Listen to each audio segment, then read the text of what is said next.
Study in Singapore, Mauritius. Easy entry to Canada, UK, Europe, Australia, New Zealand. For admission contact 880-7984-342. Vijay, தமிழக வெற்றி கழகம், விடுதலை சிறுத்தைகள், நாம் தமிழர், இந்த மூன்று கட்சியும் ஒன்று இணைஞ்சால் எதிர்காலத்தில் திராவிடம் என்றது விழுந்து போகும். நடிகர் விஜய் அவர்கள் இளைஞர்களை கையில் வச்சிருக்கார். செந்தமிழ் சீமானும் இளைஞர்கள் கையில் வச்சிருக்கார். தோழர் எழுச்சி தமிழர் திருமாவளவனும் இளைஞர்கள். இங்கு பெரும்பான்மை இளைஞர்கள் பட்டாலும் உங்ககிட்ட தான் இருக்கு. தோல்வி பயம் இல்லாததுனால தான் சீமான் தனித்து நிற்கிறார். தோல்வி பயம் நிற்கிறவங்க எல்லாம் கூட்டணிக்கு போடுறாங்க. கூட்டணிக்கு போனாக்கா ஏதாவது ஒரு சீட்டு வென்றிடலாம் அப்படின்னு இருக்காங்க. அதுபோல தமிழர்கள் எல்லாம் ஒன்று சேர்ந்துட்டா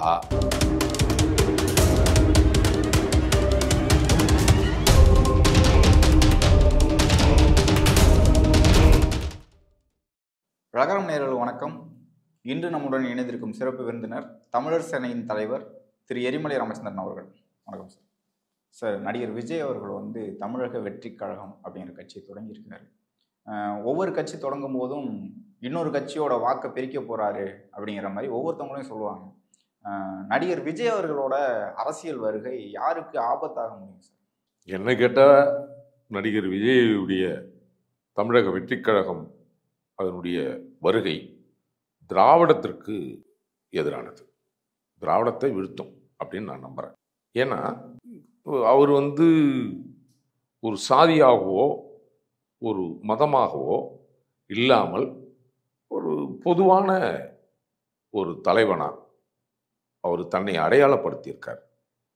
ஏன்னா தேர்தல் அந்த ஆணையத்தில் பதிவு செய்த முன்னர் இருந்த பெயரை நீக்கிட்டு ஒரு பொதுவான பேரில் வெறும் விஜய் என்ற பெயரில் மட்டும் அவர் வரார்.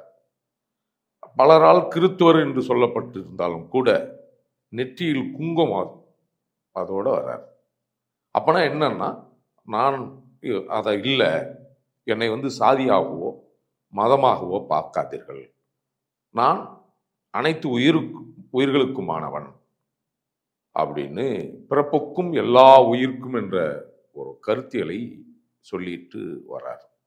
அதனால இவருடைய வருகை என்பது திராவிடத்திற்கு எதிராக. திராவிடத்துக்கு எந்த அளவுக்கு எதிராக இருக்குன்னு சொல்றீங்க? எப்படி? ஒன்று தான், இன்றைக்கு கூட்டம் வச்சிருக்கிற திமுகவினுடைய இளைஞர் அணி மாநாடு நடந்து சேலத்தில் வெறும் காலி சேர் தான் பங்கெடுத்தது.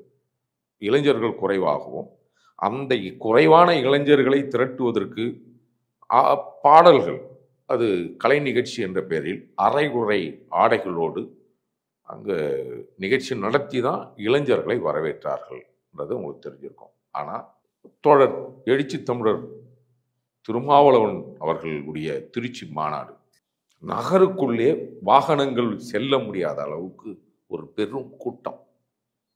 கலந்து கொண்டவர்கள் பாதி பேர் தான், பாதி பேர் வெளியே நிற்கிறான். மாநாடு திடலுக்கே போக முடியல. இந்த அளவுக்கு ஒரு கூட்டம். வெறும் காலி நாற்காலிகளை காட்டி இருக்கிற திராவிட முன்னேற்ற கழகத்திற்கும் மக்கள் திரளை அதிகமாக காட்டுகின்ற தோழர் திருமாவளவன் அவர்களுக்கும் இங்கே வித்தியாசம் இருக்கு.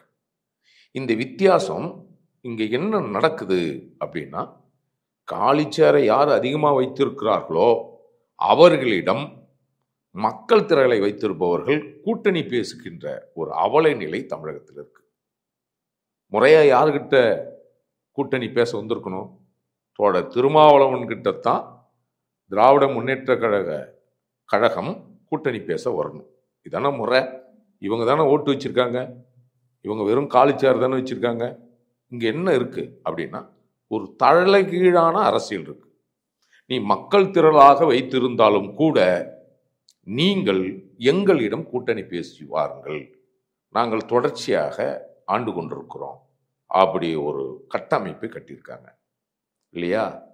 தமிழகத்தை பொறுத்த வரைக்கும் எதிர்கால அரசியலில் 3 பேர் ஒன்று சேர்ந்தால் திராவிடம் விழுந்துடும். யார் யார்? இது யாரு? நடிகர் விஜய், அதான் தமிழக வெற்றி கழகம், விடுதலை சிறுத்தைகள், நாம் தமிழர், இந்த 3 கட்சியும் ஒன்று இணைஞ்சால் எதிர்காலத்தில் திராவிடம் என்றது விழுந்து போகும். நாம் தமிழர் கட்சி 14 ஆண்டுகளாக அரசியலில் இருந்தாலும் தனித்து தான் போட்டியிடுவோன்னு சொல்றாங்க. அவங்க விஜய் கூடவோ திருமாவளவன் கூடவோ கூட்டணி போவாங்கன்னு நினைக்கிறீங்க? இல்லை, தமிழரோட கூட்டணி வர்றதுல இவர் செந்தமிழன் சீமானுக்கு என்ன இருக்கு? இவங்க 3 பேரும் கூடி பேசினா நிச்சயமாக தமிழர்கிட்ட கூட்டணி பேசுகிற ஒரு நிலை வந்துடும். அதானே யதார்த்தம். சீமான்கிட்டையும் நடிகர் விஜய் கிட்டையும் கூட்டம் இருக்கு, தோழர் திருமாவட்ட. ஏன் இவங்க 3 பேரும் கலந்து பேசி இப்போ இந்த தேர்தலில் கூட சந்திச்சா கூட நிலையே மாறி போகும். இந்த அச்சத்தை வெளிப்பாடு வைகோ பேசியிருக்கார். நடிகர் விஜய் அவர்கள் எங்ககிட்ட ஆலோசனை கேட்கணும் அப்படின்னு பேசியிருக்காரு. அப்போ அதுனா என்ன அர்த்தம்? அவங்களுக்கு திராவிடத்துக்கு அச்சம் வந்துரு தானே. இல்லை, இப்போ இதற்கு முன்னாடி நடிகர்கள் வந்து நிறைய நடிகர்கள் வந்து கட்சிகளை தொடங்கியிருக்காங்க. ஆனால் அவங்க தொடர்ந்து வெற்றி பெற முடியல தானே. சிவாஜி கணேசன் தொடங்கினாரு, வெற்றி பெற முடியல. விஜயகாந்த் அவர்கள் வந்தாங்க, எதிர்கட்சி அளவுக்கு வந்தாங்க, அதன் பிறகு வந்து குறைஞ்சிருச்சு. நடிகர் விஜய் மட்டும் எப்படி வெற்றி பெற? இல்லை, நீங்கள் என்கிட்ட ஒரு பட்டியல் இருக்கு, நான் அந்த ஆண்டு மட்டும் சொல்கிறேன். 1972 எம்ஜிஆர் கட்சி ஆரம்பிக்கிறார். நடிகர் பட்டியல் சொல்கிறேன். 1989 நடிகர் சிவாஜி கணேசன் கட்சி ஆரம்பிக்கிறார். 1989 நடிகர் பாக்யராஜ் கட்சி ஆரம்பிக்கிறார். 1991 டி ராஜேந்தர் கட்சி ஆரம்பிக்கிறார். 2005 விஜயகாந்த், 2007 சரத்குமார், 2009 கார்த்திக், 2016 கருணாஸ், 2018 கமலஹாசன், 2021 மன்சூர் அலிகான் இவங்க ஆய்க்கிறாங்க. இப்போ விஜய் வந்து பேரு அறிவிச்சிருக்கார், கட்சியினுடைய பேர் அறிவிச்சிருக்கார். இவ்வளோ பேர் நடிகர்கள் தான். இதில் இங்கே என்ன நடந்துச்சு அப்படின்னா, தமிழர் ஆரம்பித்த நடிகர் அவங்க இவங்க ஆரம்பித்த இந்த கட்சி பேரெல்லாம் எடுத்து பார்த்தீங்கன்னா, தமிழர்கள் என்று சொல்லப்படுகிறவர்கள் கட்சி பேரெல்லாம் திராவிடம் இருக்காது. தமிழர் அல்லாதவர்கள் கட்சி பேர் தொடங்குறதுல திராவிடம் இருக்கும். திராவிடன்ற சொல்லாடல் எங்கோ ஒரு விதத்தில் இருக்கும். ஏன்னா இந்த திராவிடம் என்பது தமிழர் அல்லாதவருக்கு ஒரு பதுங்கு குழியாக, ஒரு காப்பகமாக அந்த திராவிடம் என்ற சொல் இருக்கும். இவர் தமிழர் என்ற கருத்தியல் தான் தமிழக வெற்றி கழகம் அப்படின்னு ஆரம்பிச்சிருக்காரு. இந்த வாய்ப்பு மிகப்பெரிய தமிழகத்தில் இளைஞர்களை கையில் வச்சிருக்காரு. நடிகர் விஜய் அவர்கள் இளைஞர்களை கையில் வச்சிருக்காரு. செந்தமிழர் சீமானும் இளைஞர்கள் கை வச்சிருக்காரு. தோழர் எழுச்சி தமிழர் திருமாவளவனும் இளைஞர்கள் கை வச்சாங்க. இங்கே பெரும்பான்மை இளைஞர்கள் பட்டாலும் இவங்ககிட்ட தான் இருக்கு, மற்றவங்ககிட்டலாம் முடிஞ்சு போச்சு. அதனால தான் இளைஞர்கள் இல்லைன்றது தான் அதை அப்பட்டமாக வெளிக்காட்டுறது தான். திமுகவினுடைய இளைஞர் மாநாட்டில் இளைஞர்களே இல்லை, இல்லையா? இல்லை. அப்போது முழுக்க முழுக்க பெரும்பான்மை மக்களை கையில் வச்சுருக்கிறவங்க ஒன்று இறைஞ்சா இத்தனை பேர் கட்சி ஆரம்பித்தாங்கல்ல. இப்போ கருணாசால எம்எல்ஏ ஆக முடிஞ்சிச்சு, கூட்டணியில் எம்எல்ஏ ஆக முடிஞ்சிச்சு. விஜயகாந்த் வந்து அந்த நேரத்தில் ஒரு மாற்று அரசியல் இந்த மக்களுக்கு தேவைப்பட்டுச்சுன்றதுனால தமிழர்கள் அல்லாத அவர் விஜயகாந்த் கூட எதிர்க்கட்சி தலைவராக வர முடிஞ்சிச்சு. ஆனால் அதுக்கப்புறம் இவர் தமிழர் இல்லைன்னு மக்கள் புரிதல் ஏற்பட்ட பிறகு அவர் அந்த அளவுக்கு வெற்றி பெற முடியல. இப்போ நீங்கள் சொல்கிறீங்க திருமாவளவன் விஜய் சீமான் அவர்கள் கூட்டணி வச்சா வெற்றி பெற முடியும்னு சொல்கிறீங்க. இதற்கு முன்னாடி வேல்முருகன் அவர்களும் சீமான் அவர்களும் மற்ற கட்சிகள்லாம் இருக்குல்ல, அதே மாதிரி பாமக இருக்குது, ஜான் பாண்டியன் கட்சி இருக்குது. இந்த தமிழர் கட்சிகள்லாம் ஒன்றிணைஞ்சு கூட்டணி வச்சிருந்தாவே வெற்றி பெற்றிருக்க முடியும் தானே. இந்த கூட்டணி எப்படி சாத்தியப்படும் 2026? இல்லை, இவங்களுக்கெல்லாம் ஒரு அச்சம் இருக்குது. அச்சம் இருக்குன்னா ஒரு தோல்வி பயம்னு இருக்குது. தோல்வி பயம் இல்லாததுனால தான் சீமான் தனித்து நிற்கிறார். தோல்வி பயம் நிற்கிறவங்கெல்லாம் கூட்டணிக்கு போடுவாங்க. கூட்டணிக்கு போனாக்கா ஏதாவது ஒரு சீட்டு வென்றிடலாம் அப்படின்னு இருக்காங்க. இங்கே சிறு மக்கள் தொகை கணக்கெடுப்பின்படி பெரும்பான்மை சமூகம், இப்போ நீங்கள் வந்து 2011 பட்டியலில் இருக்கிற பறையர் சமூகம்னா 1 கோடி பேர். 2014 அரசு ஆவணம் நான் சொல்கிறது இருக்கு.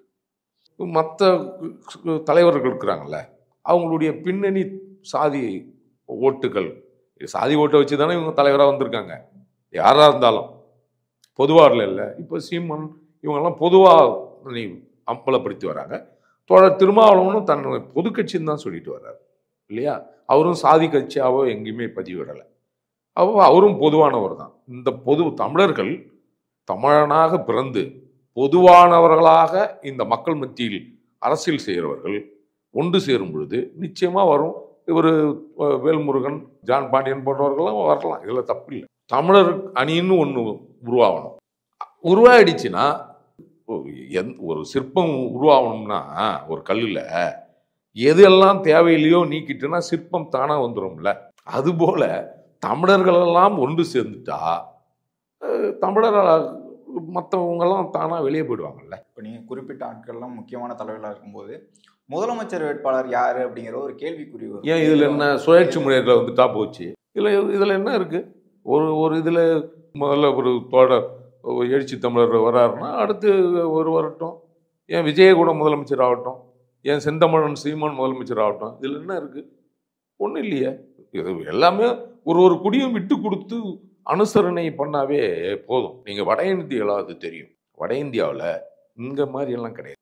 அவங்க எல்லாம் ஒற்றுமையாக தான் இருப்பாங்க. காங்கிரஸில் இருக்கிறவங்க பிஜேபிக்காரன் எல்லாம் ஒரு நிகழ்ச்சி வச்சிங்கன்னா ஒன்று சேருவோம். இங்கே அப்படி இருக்கு. குறிப்பாக ஆந்திராவில் ஜெகன்மோகன் ரெட்டி துணை முதல்வர்கள்ங்கிற மாதிரி ஒரு முயற்சி பண்ணார். அந்த மாதிரி எல்லாருக்கும் ஒரு வாய்ப்பு கொடுக்கணுங்கிற மாதிரி முயற்சி பண்ணார். அதை தமிழ்நாட்டில் செய்வாங்களா? இப்போ பெரும்பான்மை கூட்டம் வச்சிருக்கிறேன். உண்மையிலேயே திருமாவளவனை துணை முதலமைச்சராக ஆக்கலாம் தான் மனசு வரணுமே. திராவிடத்துக்கு பேசுவாங்க, நடைமுறைக்கு சாத்தியம் இல்லை. உண்மையிலேயே திருமாவளவனுக்கு முதல்வர் அவருக்கு தகுதி இல்லையான்னா எல்லாரை விட தகுதி வாய்ந்தவர் திருமாவளவன். தெரியுமா? என்ன கேட்டால் நான் பழக்கம் வச்சு சொல்கிறேன். திருமாவளவன் தமிழகத்தை ஆளுகின்ற மிக சிறந்த ஆளுமையாக வரலாம். அதே மாதிரி சீமான் வரலாம், செந்தமிழன் சீமான் வரலாம். அப்படி படிநிலையில் ஒரு ஆண்டு காலம் நீங்கள் ஆளுங்க, இல்லை 2.5 ஆண்டு இந்த சாதி ஆளட்டும், 2.5 ஆண்டு இவர் ஆளட்டும் அப்படின்னு வாங்க. அப்போ நமக்குள்ளேயே நம்ம பிரிச்சுப்போம்ல. மற்றவனுக்கு அந்த வாய்ப்பு கொடுக்காத நமக்குள்ளே இருந்தால் நம்மளை யாராவது எதிர்த்து பேசுவாங்களா? பேச மாட்டாங்க. இழிவுபடுத்தி பேசுவாங்களா? தமிழ் சாதிகளை எந்த சாதியாவது எவனாவது இழிவு பேசுகிற அந்த நிலை வருமா? இல்லை தமிழர்கள் இன்றைக்கு சொத்து உடைமை இல்லாத இருக்கிறாங்களே, அவங்களுக்கெல்லாம் இந்த சொத்து இல்லாத போகுமா? தமிழர் நிலம் தமிழருக்குன்னு சொன்னால் இல்லையா? தமிழரை தவிர தமிழர் அல்லாதவர்கள் இங்கு சொத்து வாங்கக்கூடாதுன்னு ஒரு சட்டம் வந்துச்சுன்னா இல்லை. இன்றைக்கு வெள்ளக்காரன் கொடுத்த பஞ்சம நிலங்கள் எல்லாம் யார் கையில் இருக்கு? பறி போனதுக்கு யார் காரணம்? சாதி சொல்லுவான், பஞ்சம் நிலத்தை ஓட்டி புழைப்பான். அவன் அந்த பஞ்சம நிலத்தில் உழைச்சி சாப்பிட்டுட்டு இவனை கீழ்சாதின்னு சொல்லுவான். அப்படித்தான் இங்கே இருக்கு. இதுக்கு யார் இடம் கொடுக்குறோம்? தமிழ் தானே இடம் கொடுக்குறான். அப்போ இது வரணும்னா என்ன பண்ணணும் அப்படின்னா, உண்மையிலேயே விஜய் ஒரு தலைமை எடுத்து இவர்களெல்லாம் கூட்டு பேசி இந்த 3 கட்சி முதல்ல கூட்டாவே எங்க விஷயம் முடிஞ்சிடும். 2024 தேர்தலில் விஜய் கட்சி போட்டி இல்லை அப்படிங்கிற மாதிரி சொல்லியிருக்காங்க. 2026 இது விஜய் முன்னெடுப்பார்னு நினைக்கிறீங்க? ஏன்னா அவர் தானே தனியாக கட்சி ஆரம்பிக்கிறாருன்னா நான் முதலமைச்சர் வேட்பாளர்ங்கிற மாதிரி தான் வருவார். வரட்டும், ஏன் வரக்கூடாதுன்னு இருக்கான்னு வரட்டும். மொத்தம் சீனியர் பிரகாரம் பார்த்தோன்னா விஜய் திருமாவளவன் அண்ணன் முதல்வர், நானும் செந்தமிழன் சீமானும் துணை நிற்போம் அப்படின்னு ஒரு வார்த்தை சொல்லிட்டாருன்னா இங்கே கதையை மாறிடுமே. அரசியல் மாறிடும் தெரியல. நீங்கள் பட்டியல் சமூகத்தை சொல்லப்பட்டிருக்கின்ற திருமாவளவன் தான் முதல்வர்னு நீங்கள் அறிவிச்சு வந்துட்டீங்கன்னா இங்கே அரசியல் களமே மாறிப்போம். இங்கே திராவிடத்துக்கு வேலை இல்லை. இவ்வளோ நாள் 60 ஆண்டு காலம் திராவிட ஆட்சியில் செய்ய முடியாததை நடிகர் விஜய் அவர்களும் செந்தமிழன் சீமான் எழுச்சி தமிழர் திருமாவளவன் வர்றது விரும்ப மாட்டாரா? நம்ம அண்ணனும் வந்துடுவார். ஏன் அடுத்த முதல்வர் இவர் வரட்டும், அடுத்து அவர் விஜய் வரட்டும். இல்லை அது மாதிரி பேசி முடிச்சுக்கலாம் தானே. இவர்கள் கூட்டணி வச்சாங்கன்னா திமுக கட்சிகளுக்கு எதிராக இருக்கும்னு நினைக்கிறீங்க? கண்டிப்பாக யாரும் இருக்க மாட்டான். நீ என்ன கோடி கொட்டி கொடுத்தா கூட இவங்கெல்லாம் கூட்டணி வச்சாங்கன்னா இங்கே எவனுக்கும் வேலை இல்லை. அதிகாரம் ஆணவம் இருக்காது. முதல்ல சொல்றான்ல, நீ கோயிலுக்கு வரக்கூடாத, அங்க இது பண்ணாத, இங்க இது பண்ணாத, ஒரு அவதூறா பேசுறான்ல இந்த திமுககாரன், இந்த இவனுங்கெல்லாம் பேசுறானுங்களே, அந்த பேச்சு வாயிலிருந்து வராது. நீங்க அவங்களுடைய அதிகாரம் பிடுங்கப்படும் பொழுது, நீங்க சராசரியா மனிதனா மாறும் பொழுது உங்களுக்கு அந்த ஆணவ பேச்சு நாக்குல இருந்து பிறக்காது. மனம் நினைச்சா கூட நாக்கு பேசாது. அதிகாரத்தை புடிங்கிட்டு போறேன், 10 முறை தோக்க அடிச்சு போறேன், அந்த திமிரு, அதிகார திமிரு, ஆண்ட திமிரு வருதான்னு பார்ப்போம். வரவே வராது. சரி சார், 2026 தேர்தலில் உங்க கூட்டணி வைப்பாங்களா? அரசியல் களம் எப்படி மாறுதுன்னு பொறுத்திருந்து பார்ப்போம். இவ்வளவு நேரம் உங்களுடைய கருத்துக்களை தெரிவித்ததுக்கு மிக்க நன்றி. நன்றி, வணக்கம்.